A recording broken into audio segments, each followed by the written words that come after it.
নির্বাচন শুধু জনগণ দিয়ে নয়, প্রশাসনকে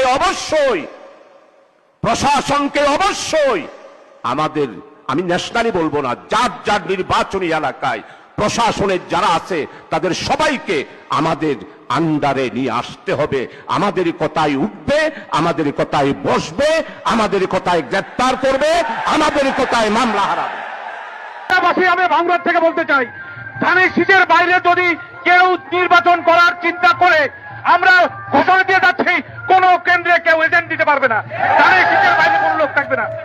জামাত, বিএনপি, তাদের কিছু কিছু নেতারা এত আজে বাজে কথা বলছে। বিশেষ করে জামাতের এক নেতা বলছে, শাহজাহান চৌধুরী মনে হয় নাম তার, পুলিশকে যা বলবে তাই শুনতে হবে, উঠতে বললে উঠবে, বসতে বললে বসবে, মামলা নিতে বললে মামলা নিতে হবে। ভাবা যায়? শেখ হাসিনাকে যে কারণে বাংলাদেশের জনগণ পালাতে বাধ্য করেছে, সেই শেখ হাসিনার আদলে জামাতের নেতারা কথা বলছে।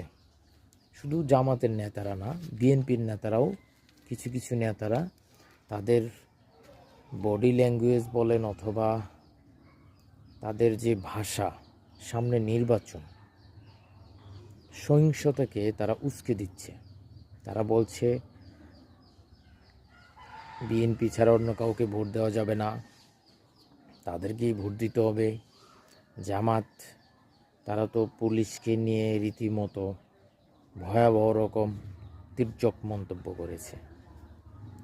আসলে বাংলাদেশের জনগণ কি চায়? আপনারা কি চান? এদেরকে আপনারা ভোট দেবেন? এখন এদের বাইরে গিয়ে কাকে ভোট দেবেন?